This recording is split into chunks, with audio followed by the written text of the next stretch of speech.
Hey guys, welcome back to my channel. I am Danielle, aka Stitcherista here on YouTube, and today is another Stitch with me while I continue working on Carolyn Manning Designs Phoenix. Love, love, love, love, love, love, love this piece. Love. Yeah. Enjoying it very, very much. So, while you guys are seeing this video, I am at my retreat, so I am pre-recording this voiceover. I pre-recorded the stitching too, but you know. I wanted you guys to still have videos Thursday and Friday, so that's why I took the time on Tuesday to record all these. So I'm sure I am having a fabulous time at the retreat. And Bill is missing me. Yeah, he's always like, yeah, party time, but then it's not. He misses when I'm gone. Yeah, and I'm not going to see him for 3 full days, so.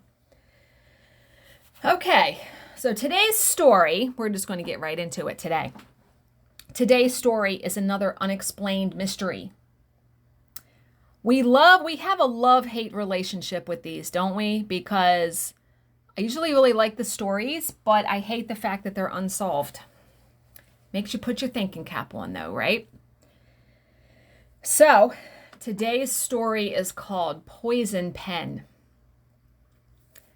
It started with a letter postmarked Columbus, Ohio, that arrived in the mailbox of the Gillespie family in the summer of 1977. It was addressed to the lady of the house, Mary Gillespie, a 30-something suburbanite who drove a school bus for a living. The writing had been block printed, probably to disguise the identity of the author. There was a good reason why he or she would have wanted to remain anonymous. The content of the missive was vile. It included an accusation that Mary was having an affair with the superintendent of the West Falls School District, Gordon Massey, and cautioned her to stop. Oh, snap! What the fuck? Intrigue, right? I know where you live, the writer warned. I've been observing your house and know you have children. This is no joke. Please take it serious. And it was signed, the Circleville writer. Mary Gillespie was not the first resident of Circleville, Ohio, to receive an unwanted correspondence from the writer. The letters had in fact started up months earlier, addressed to various recipients. Consistently, though, the writer pointed to indiscretions, often sexual, and threatened to expose them. That said, he appeared to harbor a particular resentment towards Mary. She would quickly become the prime target of his poison pen. Can you imagine, though, receiving a letter like that? Especially if you didn't do it. Do we think Mary did it? We're going to see. At first, Mary decided simply to ignore the letters, keeping their content from her husband, Ron. But if she hoped that her lack of response would discourage the writer, she was sorely mistaken. He simply shifted his angle of attack, now writing to Ron directly and revealing that his wife was cheating on him. Oh my God! Let's go, right? He also instructed Ron not to let the matter lie. He was to go to the school board and lodge a formal complaint. Should he fail to do so, the writer threatened to kill him. What would you do? I'm thinking I would be going to the police. Like, what would you fucking do if you got letters like that? Ron, of course, confronted his wife over the allegation. Of course he did. But Mary was adamant that it was a lie, and Ron believed her. The two of them then decided to do nothing, hoping that the writer would tire of taunting them and move on to more responsive targets. But the writer didn't move on. Instead, he upped the ante.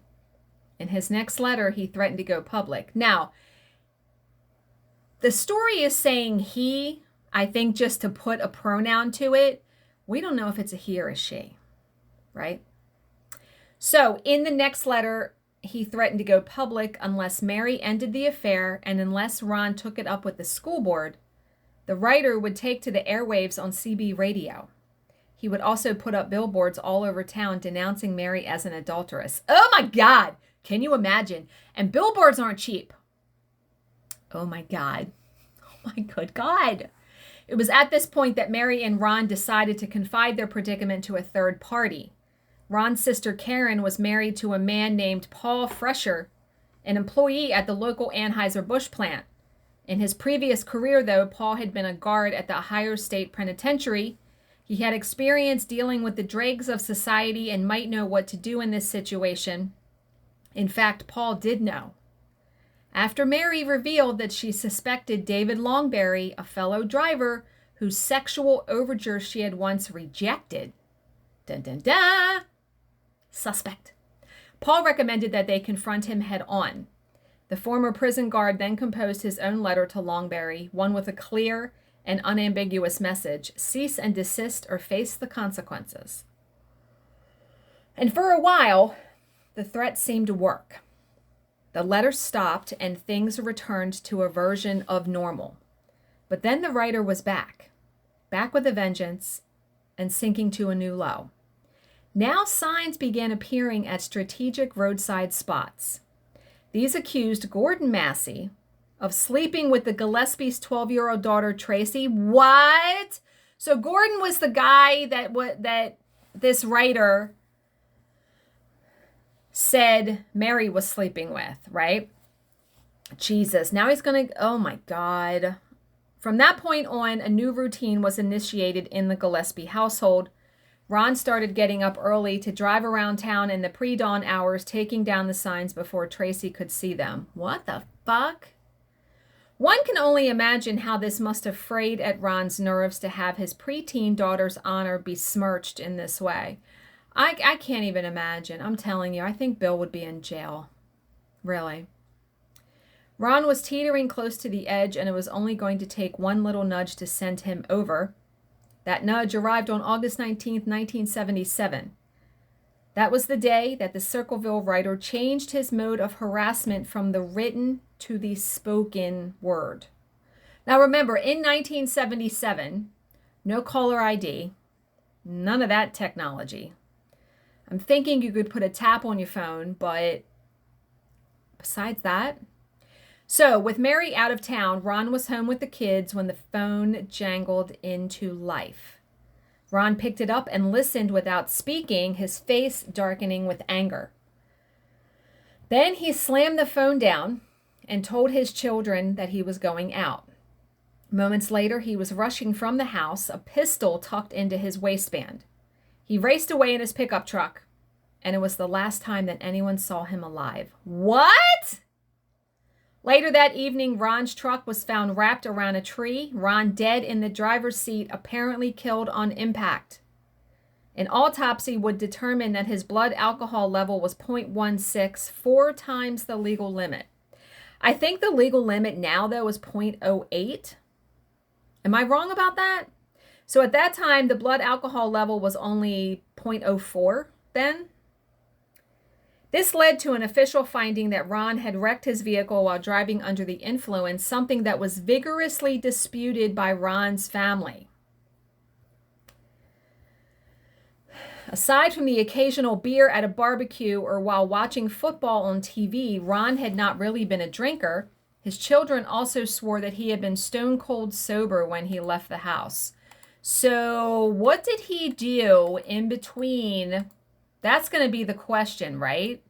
What did he do in between leaving the house and getting in the accident? So there was one other enigma that Pickaway County Sheriff Dwight Radcliffe failed to resolve regarding Ron's death. Ron had fired a single bullet from his gun before he died.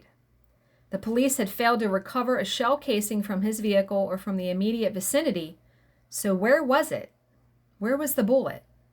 And who or what had Ron fired at? Bearing in mind that Ron had previously received death threats, it is a question that has never been satisfactorily resolved. The sheriff saw that as no impediment to ruling the death an accident. Ron's death sparked a renewed wave of correspondence from the Circleville writer. Fabulous. Now the letters were addressed to random individuals to whom the writer peddled a new conspiracy theory. He claimed that Ron had been murdered by Mary and her lover, Gordon Massey, and that Sheriff Radcliffe was involved in a cover-up. The actual fuck right now. These were outrageous claims, written off as such by most who heard them, but then something happened that seemed to lend credence to the writer's accusations. Mary scandalized the entire town by admitting she had been sleeping with Gordon Massey after all. According to Mary, their relationship was recent. It had only started after Massey and his wife split up. She had certainly not been involved with Gordon at the time the writer began his campaign. Few of the townsfolk believed her. It is easy to understand their skepticism. Yeah. It's easy to think, oh no, you were doing this all along and this writer has been right? While all of this was going on, there was another development within Mary's circle. Paul had found out that his wife Karen was cheating on him and had thrown her out and filed for divorce. That left Karen with nowhere to live, but Mary was happy to let her move into a trailer on the Gillespie property. Karen was her sister-in-law after all. Remember, Paul was Ron's brother, right? Or Mary's brother. Wait a minute, let me go back. Too many people. Ron's sister, Karen. Okay, so Karen was Ron's sister. All right. So Karen's now living on the Gillespie property, but Mary's simple act of compassion would take on a whole new significance in view of what happened next. On the afternoon of February 7th, 1983, someone tried to kill Mary. What is going on with this family? It happened along the route that Mary usually served in her school bus. Mary had just dropped off a group of children and was on her way to her next pickup at Monroe Elementary School. She had just reached the intersection of Scioto Darby Road and 5 Points Pike when she spotted the sign. It was one of those that Ron had so often pulled down before his death, one of those that alluded to the sexual activities of Mary's preteen daughter. Daughter is 12. It was fortunate that the bus had no passengers at that time. Furious, Mary stood on the brakes, bringing the vehicle to a shuddering halt. Then she was sliding out from behind the wheel, stalking across the grass, ripping the sign out by its post, dragging it back to the bus and tossing it in. Her intention was to burn it that evening once she got off work. And it was while she was carrying the sign out into the garden to do just that that she discovered the booby trap. What? A small box had been fixed to the signpost. Inside was a .25 caliber handgun primed to fire the minute the post was disturbed. Fortunately, it had not gone off. Mary brought the whole contraption back inside and then called the sheriff. So it was supposed to go off, I'm guessing, when she pulled the sign out of the ground, which is surprising that it did not. Here at last was a clue that might unmask the malicious Circleville writer. All the police had to do was to trace the ownership of the gun and they would have the perpetrator in custody. The serial number had been filed off the weapon, but it was a shoddy job. The police lab was able to retrieve the number in just a couple of hours and it was registered to Paul. What? Registered to her brother-in-law. So Paul was immediately taken into custody. Subjected to a brutal round of questioning, he vigorously denied setting the booby trap. According to Paul, he had kept the gun hidden in his garage, hadn't checked on it for years, and hadn't even realized that it was missing. Sheriff then hauled out some of the letters that had been addressed to Mary and told Paul to copy the print as closely as possible. The method was hardly scientific, but Paul's writing looked like a pretty good match to the sheriff. On the basis of this and ownership of the gun, Paul was charged with attempted murder. He would later be convicted and sentenced to 7 to 25 years in prison. What? And so the mystery of the Circleville letters was solved. Or was it? Dun, dun, dun. Of course not. There's still more to this story. With Paul securely behind bars, the letters continued to arrive, as spiteful and as scandalous as ever. So how is he still in prison then? The postmark was still Columbus, Ohio, even though Paul was incarcerated in Lima, 90 miles away. Despite this, the sheriff remained convinced that Paul was behind the letters. As a result, his cell was tossed on several occasions by guards looking for evidence, and they found none. The unfortunate man was then shipped off to solitary confinement where he was denied access to writing materials. Even then, the letters kept arriving in people's mailboxes. Paul even received one of these himself, a missive addressed to the prison in which the writer taunted him for being behind bars for something he didn't do. Jesus Christ, who is doing this? I would be livid if I was Paul. I'd be filing an appeal. I'd be doing something. So it should be clear by now that Paul was not the Circleville writer. No shit. But if not Paul, then who? The smart money is on David Longberry, the school bus driver whose romantic advances Mary had spurned. Longberry was a shady individual who would show his true colors in 1999 when he became a wanted fugitive after raping an 11-year-old girl. Good night. Unfortunately, the police never got to question him about the letters because he took his own life as officers moved in to arrest him. But what of the failed booby trap? Did Longberry rig that too? The answer to that question is probably not. Longberry would not have had access to Paul's gun, but there was someone who did. His wife, Karen. One theory is that Karen rigged the trap in an attempt to frame her ex-husband. Karen was bitter about the divorce and about losing her children in the settlement. She would regain custody after Paul went to prison. But so if she, okay, let's say it was Karen. If she did that, she would have been putting Mary or Ron in jeopardy. Because Paul wasn't the one that went and got all those signs. It was Mary or Ron. Jesus, God, all these people. Can't everybody just live a normal damn life? No, I guess not. So as for the letter writer, he hung up his poison pen in the early 90s. Ironically, his final letter was written to the producers of the TV show Unsolved Mysteries as they prepared to shoot a segment on the case. And the letter read, "Forget Circleville. If you come to Ohio, you El Sickos will pay." Fucking wackadoo, man. What the hell?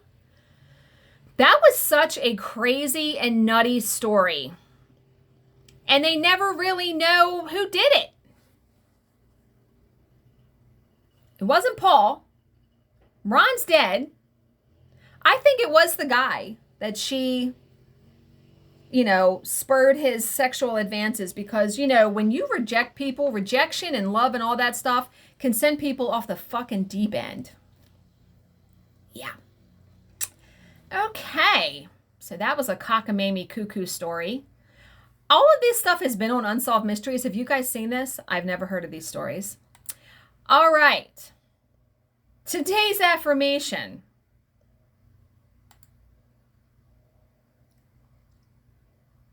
is by Yersa Daly Ward. And she says, "Make way for the unprecedented and watch your reality rearrange yourself." Here's how I take that. I'm a planner. I like to be in control, but here recently in the past, months, I try to think anything is possible. You can plan what you want to happen, but you have to be open to your plans going awry and going with whatever is going to happen. And it's not always a bad thing. Sometimes unexpectedly good things happen, right? So make way for the unprecedented, meaning make way for the unexpected and watch your reality rearrange yourself. I like that. I like that very much. I don't know that that's actually a positive affirmation, but Okay. I hope you guys are all having a great day. As always, if you have any questions, please leave them in the comment section below, and I will answer them to the best of my ability. Thank you so much for watching and subscribing, and I will see you in my next video. Bye, guys.